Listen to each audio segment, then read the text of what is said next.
Hey guys, my name is Desiree at ZELLE Barn today. So today is Tuesday. We have farrier going on, and then we have vet day going on. And then we also have feed delivering. So we have a lot going on. So today I'm a little out today, so I have a little help today. I have Leanne and Maddie is stepping in to help me with vet. They're helping catching horses for me, and then I'm just here just giving them notes and direct instruction, which is great. Not my element, but it's okay. We also have the farrier, so he's going to do some big guys. We're also going to do Cleveland today. So he's gonna get some new shoes and aquapad, help him out, and I'm gonna have Dr. Lucas to see when is his best day to do re-inject him. So we're gonna see his game plan for that. Brittany's gonna get her shoes on, so she's gonna be a new lady today. And then we also have a few more donkeys that we have to do today. So we have 8 today, so that's gonna be eventful today. We do have some new horses coming in, so stay tuned for this week and just be aware of it. Brittany is the Clydesdale. Remember the Clydesdale that I was doctoring? Yeah. That's her mother. So Brittany right now is going to get front shoes. We noticed that she was becoming a little off and she just needed more comfort. So when we ride her, she's stepping on her own feet and she just needs to build up more foot on her. So we're going to put some shoes on and get her going.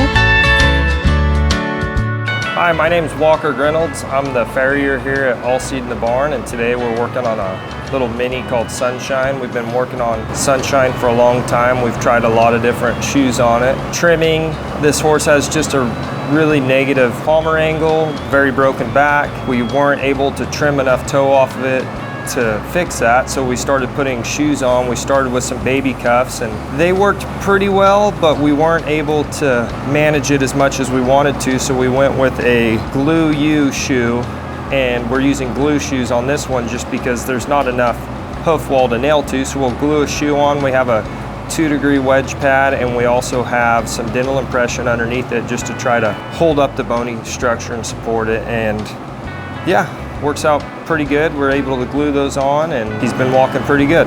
And this shoe is actually an aluminum horseshoe, just, encased in rubber. So it's got a rubber coating. It has a rubber cuff along the outside that helps us glue it on, but it's still an aluminum horseshoe. Good morning, I'm Dr. Lucas here at ZELLE. We just finished looking at a young horse they got in, Vern. So we went over, made sure everything was sound, took some front feet x-rays to check for everything and get some blueprints for the farrier. Got everything going, vaccinated, and he's down there getting worked on and getting his feet done. Yeah, we just finished all of our lamenesses and x-rays, so now we're gonna set up and do some dentals for everybody. Hi, my name is Kirsten. I heard about it on Facebook. I am here helping out Kendall with the horses that she's training. I've been walking them, I've been taking them out, riding them. I've been volunteering for about 3 days. It is important to me because I like to be out here and I like to help the animals in any way that I can. So 3 of our horses just got here. 2 of them are actually part of the group of 12 that we were working on rescuing on Monday. The 2 Belgians were the ones that came off of a ranch. And so weight-wise, they look great. Legs-wise, they look great. I don't see any issues at all with them. So really all they're gonna need is just time to quarantine to make sure that they don't get sick. And then to get their dentals, their feet done, overall physical exam, all that kind of stuff. Then we have another horse who is a Palomino. He is a gelding that we got the week before I left to go to the auction. I got a video sent to me of a truckload of horses that got dropped off at Bowie, and a lot of them had like broken legs and really horrible injuries. I said, they're not shipping. I bought all of them, all 15. The vet out, most of them unfortunately had to be euthanized because of the condition that they were in, but it's better than them being on a truckload to Mexico, and I did not fundraise for any of this. This Palomino is one of those horses. We had some of the other ones arrive here last week as well, more of the older guys who just need to retire. And so this guy, we got him safe, and he actually went to the vet hospital after his exam and was given some hock injections and was cleared good enough as well to travel out here. So he's here, and that's also where this big guy is from as well, is that group of 15. We named him Mr. Bean, so he came in a couple weeks ago, but like I said, they're just kind of trickling in as they're physically capable, and I know that they'll be okay to be here. As far as he goes, he just needs time and weight gain, his dental and his feet to get done on Tuesday, and he'll be ready to go. Hi, my name is Leighton Walker. I'm rescuing and also looking to adopt the rescue horse. My mom actually found them on Instagram and Facebook, and then my mom reached out to Talia and Leanne, and we've been here a couple times, but today's finally the day. His name is Collins. He's 4 years old. He came from Texas, I think, and he was training out in LA. and he just came back, and yeah, we're gonna take him home on Thursday. Very calm and slow, and he's still learning a lot, so we get to train him. We're gonna do a bunch of trail riding, Western and English, jumping, hopefully. The cause is very important to me because it's just, these horses have been treated so unfair, and they've grown up just so mistreated and not valued that just to give them a safe and loving home means a lot to me and my family.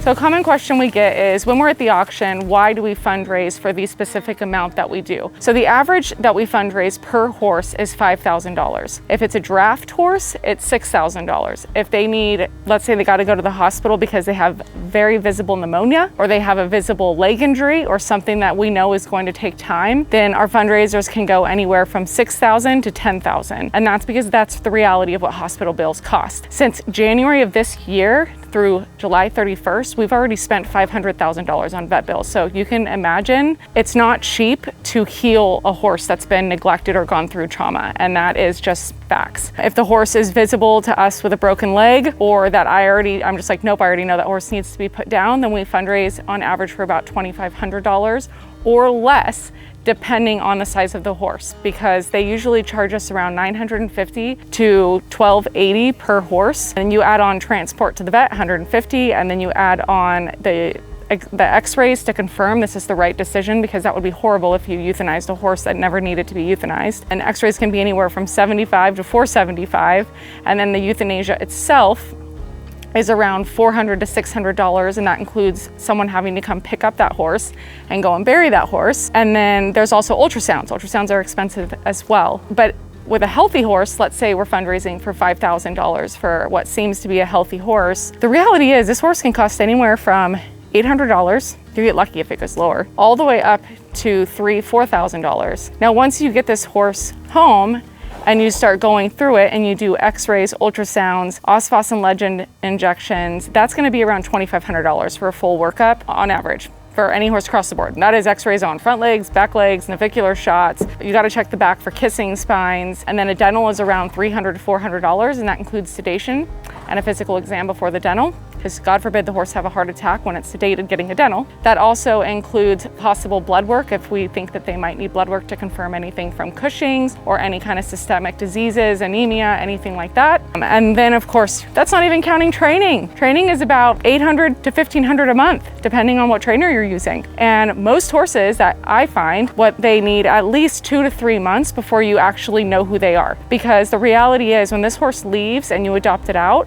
you don't know what environment that horse is necessarily going to go to, or where they might trailer the horse out to be exposed to. So we have to make sure that we do our due diligence as the best that we can to really know who this horse is, to hope that we are able to pair them with the right owner. So you take all of that, our $5,000 fundraiser and our $6,000 fundraiser isn't even enough, but I can't realistically go in and say it's 10 grand per horse, because no one would understand, and it would almost be like you would be fighting everyone just to try to save the darn horse. So we do the best that we can. We sometimes get it wrong. Horses end up having to be euthanized after we do their physicals. Horses are drugged at auctions. The drugs wear off, then they're limping. So let's say that we've rescued a horse for $5,000 and we rescued a horse for $5,000. If one of those two horses has to be put down and we have $2,500 remaining from the horse that was euthanized, that $2,500 rolls into a horse that has other medical expenses above and beyond the $5,000. So it's just a cycle of hoping we raised enough money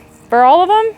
And if we don't, that's where you see our other fundraisers come into play. If a horse has to go to a vet hospital and we need to do an urgent fundraiser, you know, for $2,000 to $2,500, that's because literally we've exhausted our resources trying to make up for all these medical bills and training bills and all the things that go into really setting them up for success. And it even goes above and beyond just the basics when I say like vet, farrier, and dental. I mean, every horse, even with farrier, is so different. We could take a regular quarter horse who stands for the farrier and he just needs a straight trim, right? That's $75. But if we do the x-rays and now he needs to have pads or shoes put on, now it's $125. If he needs to have pads put on, that's $225. God forbid it's a draft horse that needs shoes and pads, you're gonna pay $600. These horses have to be in stalls while they're in this rehab phase. When you have almost 500 horses, someone has to clean up the poop. That takes staff. So then there's that cost. There's insurance, there's trucks, there's trailers, there's hauling, there's paying transporters. Everything has a cost. It's not just as simple as rescuing the horse and here are its expenses. It's like a circle graph. There's like the little one, the little circle, which is the horse. You go a little bit bigger and that's the care. Go a little bit bigger and that's the training. A little bit bigger and then you've got all the people that are trying to make this circle spin. And unfortunately, without donations, without Patreon, without YouTube sponsorships, without monthly sponsorships, like those costs have to be taken care of so that we can truly stand behind these horses. And another reality is most people don't sponsor horses. So we have so many horses that are pasture only that are deemed by us as not rideable. If there's no money coming in to care for them, who cares for them? Like, do we just let them starve? No. So there also has to be funding for that. So these fundraisers that we do literally go towards, it's okay that they're a pasture horse. We now are not begging the public to feed them. It's taken care of through amazing monthly donors and monthly sponsors and just through donations in general that come in to help us sustain what we are becoming over time, which is this massive horse intake facility that is not just about rescuing, but it's about education, rehabbing, sanctuary, training. Like, it's literally just turning into everything, which shows you how big the problem is in the general public. The problem is all of it. I hope that explains a little bit more about, and a little bit more in depth about kind of why we fundraise the way we do, the amounts that we have to fundraise for, and what it really takes to care for these horses when they come from these horrible situations. Hi, my name is Taran Walker. I heard about All Seated in a Barn, I think either Instagram or Facebook a long time ago. I think All Seated just popped up on my feed, and I've always been a horse person and into rescues, and so I started following them. Probably 4 years ago, I came up here by myself and volunteered for, I think, 3 days. Stayed up here in Bakersfield, had a wonderful experience, made new friends, and then came up again maybe a year later with my daughter. Now my family and I are super fortunate and we're able to adopt a horse or two, and so All Seated is and was the only rescue and place that we wanted to look to bring a horse into our family. So our trip this time is to look at horses that are ready to be adopted, and then also just to be here and volunteer and help out any way that we can. We are from San Diego. This cause is crazy, I guess, important to me because you watch Talia at the auctions every month. You know, until I started following All Seated in a Barn, I had no idea that the horse slaughter auction world was as big, as prevalent, sad, and dark as it is. I had no idea. How can you turn a blind eye and not help out in any way that you can? Horses have always been kind of like my quote-unquote spirit animal. So for whatever reason, watching her at the auctions and these poor horses just being discarded because they no longer serve a purpose just really touched me. I mainly just feel bad for them. I feel like they're such a commodity for people, and the second that they are not able to perform or make money or do a job, then they're just completely discarded. And a lot of these horses were parts of people's family, parts of training programs. It's sick, to be honest. And there's a lot of rescues out there and people that will take these horses without having to send them to auction and to slaughter. But these people are lazy and want the $200, $400, and they move on, and then they just get another horse, and then the cycle repeats. Thank goodness for Talia and All Seated and all the people here and all the people donating. They truly are making a difference, you know, trying to rehome these horses that have a second chance, putting them out to pasture so they can just live a nice, beautiful, retired life, or giving them the grace to put them down if that is what is best for them, because some of these sick individuals won't do that. And how can you not, you know, support them, really? Well, we're excited. Our family are tall humans, so we needed a taller horse. Collins fits that bill. He's young, he's 4, so we will be fortunate to hopefully have him for a long period of time. I mean, we weren't opposed to an older horse, but we're hoping to adopt a couple. So, you know, having one for a longer period of time was amazing. He is athletic, which is, you know, something my daughter and I have grown up riding, so having a more athletic horse was definitely kind of a plus. Thrilled to give him a wonderful home that's full of love and attention, and probably going to give him all the things that he didn't have in his prior life before coming here. The barn that we're going to board him at is right around the corner from our house, so it's super close, it's quiet, butts up to a massive, like 400-mile trail system. He's gonna be kind of what you kind of call a pleasure horse, where we're just gonna enjoy him and do pleasurely things. It's not gonna be hardcore competing, it's not gonna be hardcore anything. It's just enjoying him for who he is and trail riding and just having a big, big fur baby. Right now, Betty's really young and green, so she's getting on and she's doing a little, trying to warm her up, but Betty's a little fresh. So she's trying to make sure Betty's connected to her and listening. So that's why we do like the little circles. Go ahead and keep doing the little circles with her, like continue peeling her off and just do a little circle like every half round. Instead of constantly pulling, just make sure it's like bump, bump, bump.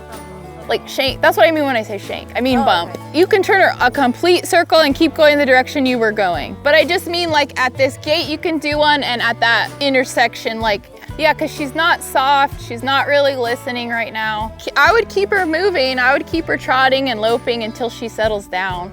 Just because anytime they want to get fresh and buck, I like to lope it out of them. See how her head's to the outside fence? You want to get more control on your inside rein and keep her head tilted in. That's your into the middle of the round pin. So you don't want her head pointing out, you want her head in. And then just trot and do those circles at the gate and at those bleachers. And then while you're doing that, make sure you're giving her outside leg.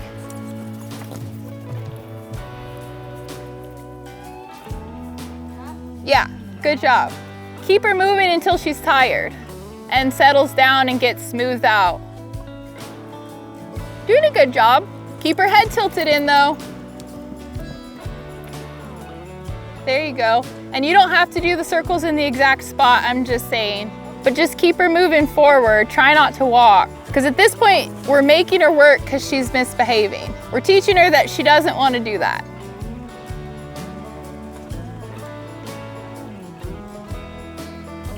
Just work on getting her nose tipped in.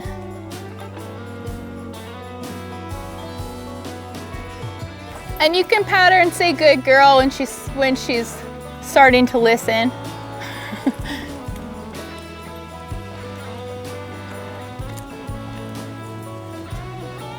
There you go, good job. There you go. Just try and keep her head tipped in with contact, constant contact on the inside rein to keep her nose tipped in so that she's already halfway in a one rein stop. Her face, I want her face to be pointing to the middle of the round pin. Okay, so right here? Yeah. So right now her head keeps tilting out, but if you take a little more contact on that inside rein and just keep it like, yeah. And then you could loosen the outside rein. You don't even really need that outside rein.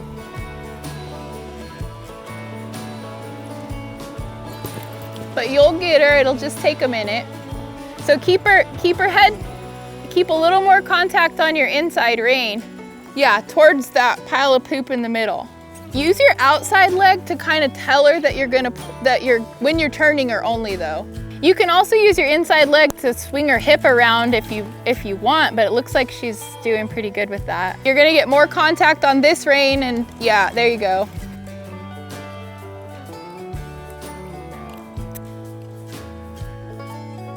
And then she still wants her head out, so we're just gonna keep her working till she smooths out and gets nice and soft. Betty's had a lot of training. She's just a really frisky girl. So she's like for an experienced rider. She's ready to go for an experienced rider that wants to put some time into her, but I mean, she's had a lot of training already. She's just a very strong personality, so she's always gonna test the rider. Basically what we're doing here is we need an assistant or another rider. So I put her on a difficult horse to see how she would handle it. I'm not worried that she's gonna get bucked off. I just wanna make sure that what she's doing is making sense to the horse. The best way to support us is always through donations, whether that be product that we need or monetary. And you can do that by joining our Patreon, going to the website, or visiting any of our social media platforms for links on the best ways to help us.